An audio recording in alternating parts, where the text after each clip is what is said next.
Good morning, everyone, and welcome to what is probably the most anticipated event of the year. I know you've all been waiting with bated breath for this one, so finally coming through and providing just, what none of you have physically asked me for, but just what I know that you all want. It's my 2022 Reading Wrapped, brought to you by your host, me, Liz Richards. So, let's get into it. Disclaimer, I don't have these slides memorized. I will need to look at them. I'm just not that good. And this might also be a little bit long. Skip at your leisure. So what can you expect to see in this reading wrap up number 1? We've got some just general stats, just some little tidbits, fun little facts about what I read this year. Yeah, I've got some graphs, I've got like some numbers, let's hash it out. Number 2, my best and my worst. What got 5 stars and what didn't even come close. Number 3, my recs, what I think that you should be reading in 2023 based off what I read in 2022. As we all know, my word is law. And then number 4, of course, we have the elephant in the room. So, number 1, general stats. So this year I read a total of 152 books. I want to make it clear I didn't give myself a reading goal this year, but I was maybe hoping to read a little bit more, maybe about the 170 mark. But I'm happy with 152. I am currently reading 3 books at the moment. I'm not sure if I'll finish any of them by the new year, which is tomorrow, so I don't think that this number is really going to change that much. Equals out to about 60,170 pages. 117. Give myself too much credit. My average star rating from this year was 3.89 stars, and of what I read, 100% of it was fiction novels. I didn't read any non-fiction this year. Who's surprised by that? Now let's have a look at this graph that I made. Let's break it down. 113 of what I read this year was romance. Basically, how I've categorized this: romance, fantasy, other. Romance, it's a romance. Fantasy, it's probably fantasy, so sci-fi, dystopian. If it wouldn't happen right now, then it's been categorized as a romance, which probably should be general fiction. That's on me. And then of course other. So having a look at this, we've got 113 books in our romance category this year. Not too bad. And then we've got 35 fantasy novels. Most of these have romance as like the subplot, but fantasy was the main point, so that's sort of why I put them down as fantasy. And then for other, now I want to go into a little note that I've written on other. So these 4 books consist of The Picture of Dorian Gray and then 3 other books. I don't know what they are. I don't know where they've come from. When I was going through this list, the only book that I found that wasn't one of these 2 genres was The Picture of Dorian Gray, but when I've counted, I've ended up with 4, meaning I've miscounted at some point. And that's okay. That's okay, that happens. So yeah, please keep in mind that it's probably only 1 other book. How many of the books that I read this year were alien erotica? Last year I read 72, this year I read 17 alien erotica novels this year, which honestly, yeah, sounds about right. What about just normal erotica? Little embarrassed by this, but I only read 94. I did expect it to be a little higher, just considering like the content of what I was reading, but who knows, potentially when I was going back through this list I missed some more, but you never know. But 94 is what we've come to. So my star ratings this year, I gave 4 5-stars. Now 4 out of 152 books I read this year were good enough to get 5 stars, which is actually pretty good. 35 4 stars, 13 3 stars, and then 0 2 stars and 0 1 stars. Again, I should also make it known that I did give half stars and quarter stars. Those were definitely in my ratings, so there are other statistics here, but I haven't listed them because it's too much math for me. So my most common rating this year was 4 stars, 4.25 stars, and 3.5 stars. My lowest rating, 2 books achieved a rating of 2.5 stars, and I take it back, 3 stars. Wait, let's double that. 3 books achieved 2.5 stars, and then 2 books achieved 2.75 stars.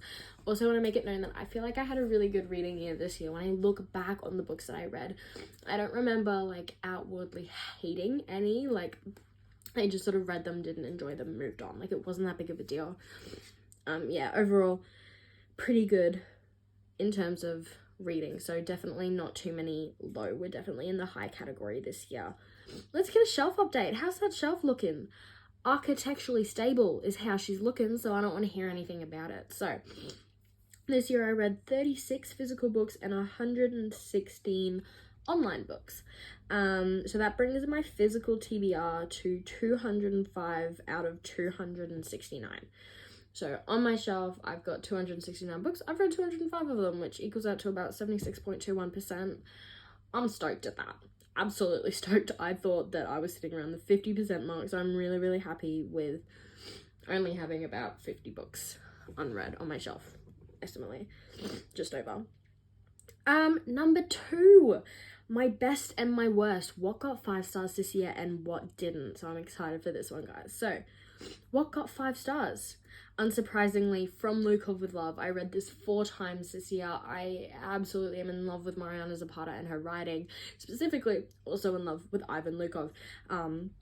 You've got to get on this one.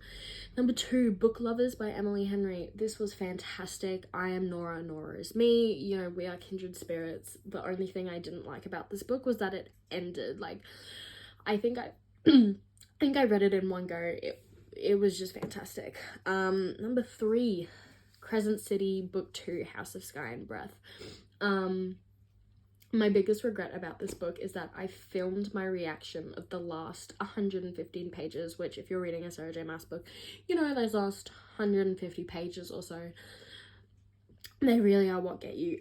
But I filmed it on my old phone, and it was a video about 2 minutes long, so not only was the quality really, really bad, but I did also lose it in the process of getting my new phone, so I no longer have that reaction. But if you've read Crescent City, House of Sky and Breath, you know what my reaction probably was. It was shock. It was me predicting it and then not predicting it. It was me making a joke about it and then it actually happening. And this book, even apart from the ending, had me sobbing, kicking my feet, giggling. Like, honestly, I had such a fantastic time reading this book. And when I look back on the books that I read this year, this one is most definitely my favorite. House of Sky and Breath by Sarah J Maas. Oh my fucking god, if she doesn't give a release date for something soon, I'm gonna kill myself. November 9 by Colleen Hoover. I don't know how she's made it to 5 stars. I don't know why she's here. I'm a little confused. Yeah.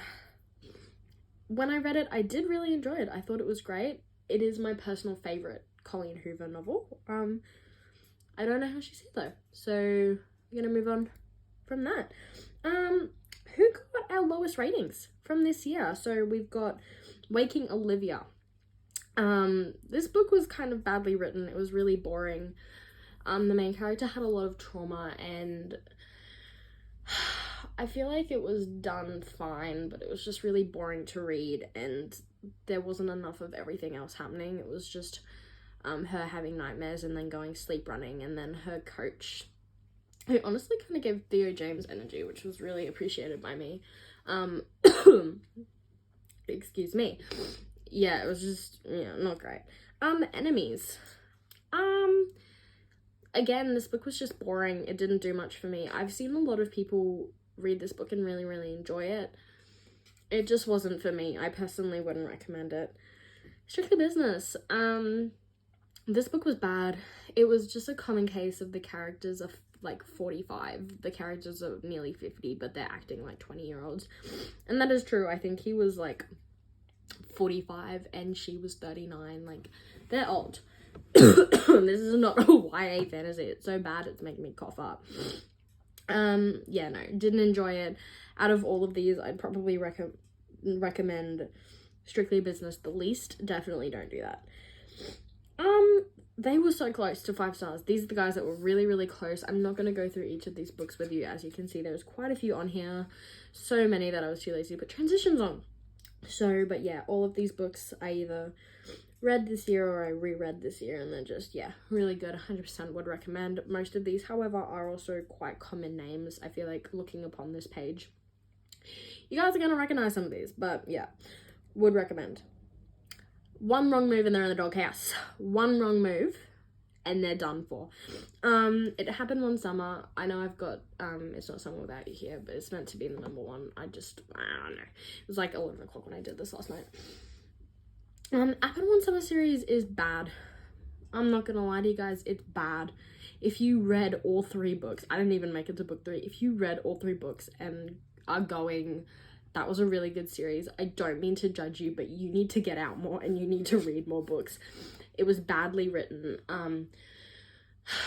The pacing was something that I noticed in To All the Boys I Loved Before, but it wasn't as bad.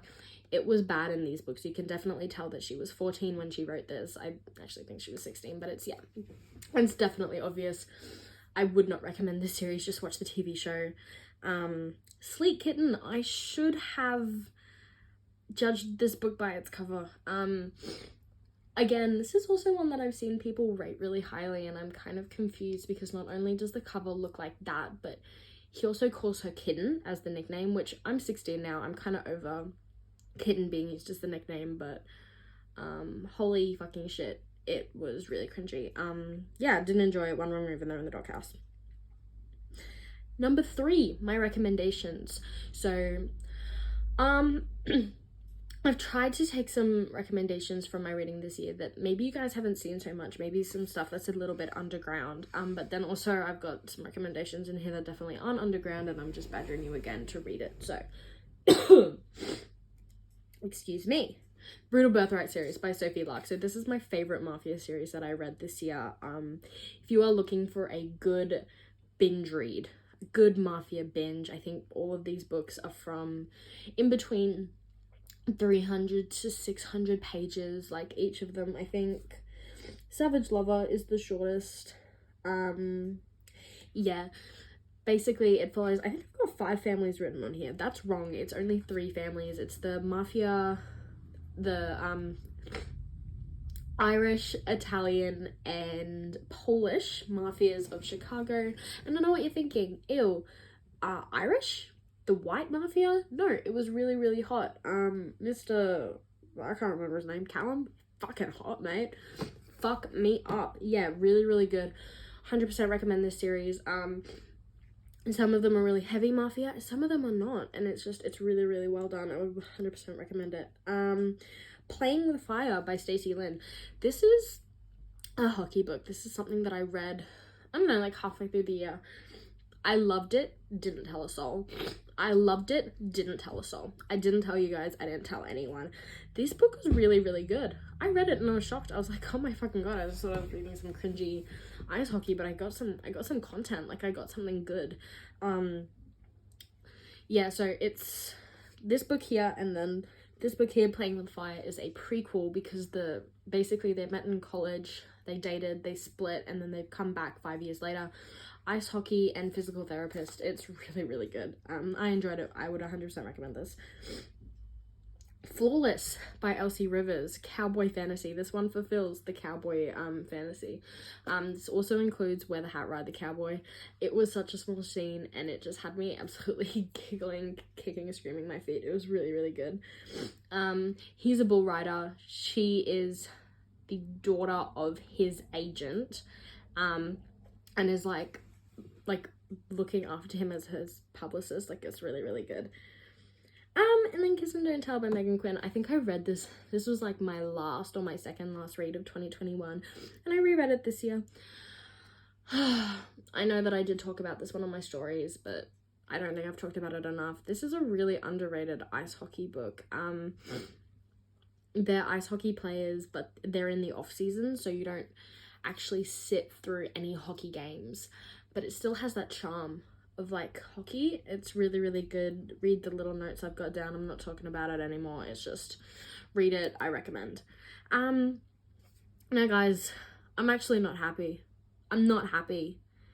I read Mariana Zapata as my first fucking 12 reads of this year. I've reread, she's my most read author of this year. Like, I've reread her stuff like 5 or 6 times this year, and yet no one else is reading her. Do not come up to me and be like, Liz, don't even complain, I've read From Liquid with Love. I'm like, okay, you've read From Liquid with Love, what else? I'm sick of it. I should not have to be recommending her this much, guys. So if you take anything from this wrap up, it's Mariana Zapata. I'm absolutely over it. Just fucking, like, I can't do this anymore. Like, you have to. She's just so good. Now here we've got a little inspirational quote. So, my word is law. My recs transcend all other opinions. Here is what is overhyped and not worth the read. So, Liz Richards said that. She's really insightful and definitely trust her opinion. Make sure you're sitting down. I said it.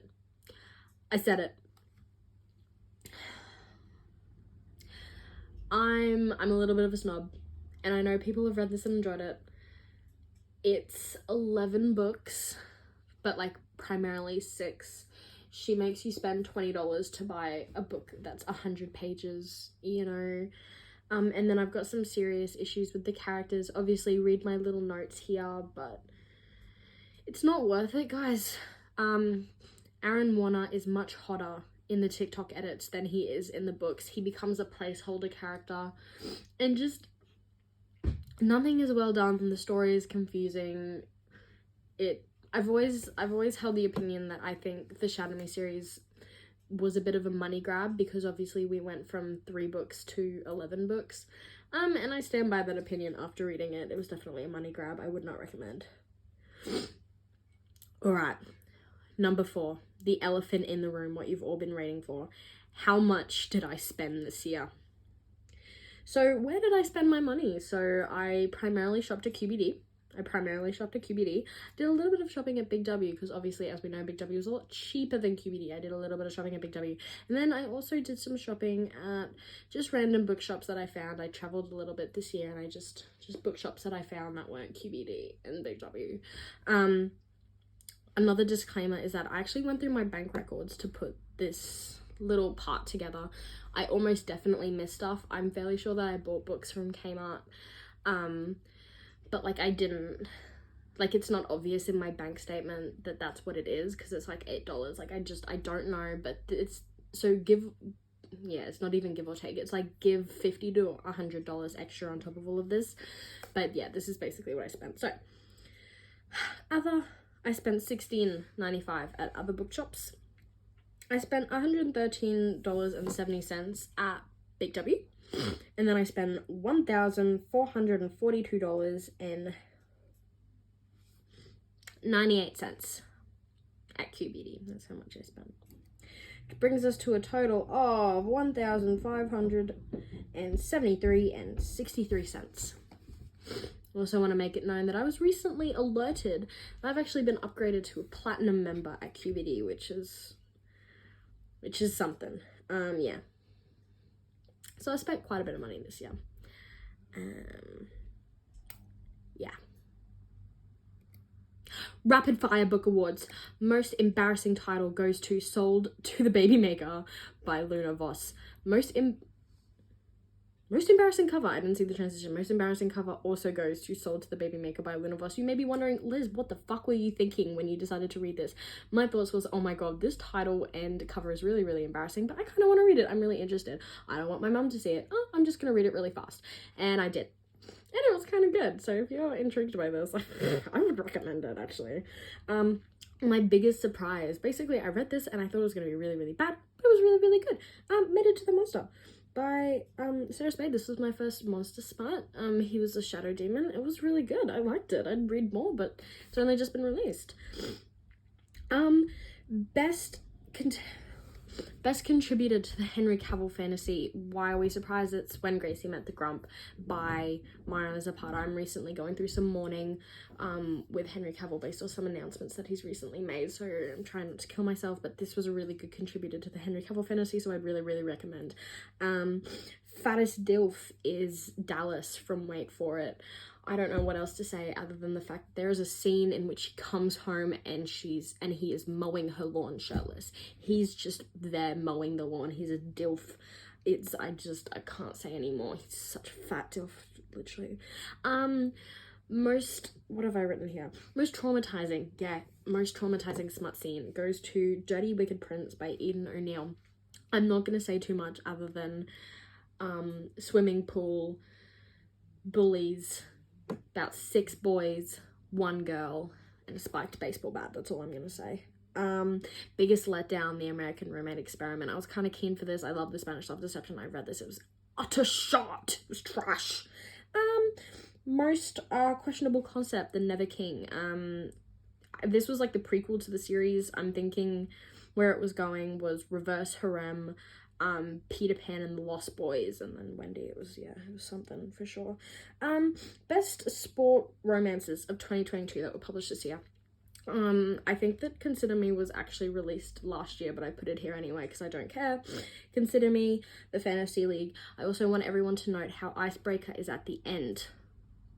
I want everyone to note how it's at the end. It was good, but it's not the best. Keep that in mind. Just when you're doing stuff. And that's it. That's it. That's my reading wrap up for 2022. If you're cool, follow me on Storygraph. Basically, if you want to see any other recommendations about the stuff that I read this year, it's all on there. At Liz Richards, follow me. I don't post on there because it's not a posting forum. It's just Goodreads that gives you graphs. And here's to more reading in 2023. Thanks so much for watching this. Congrats if you've watched the whole thing and made it to the end.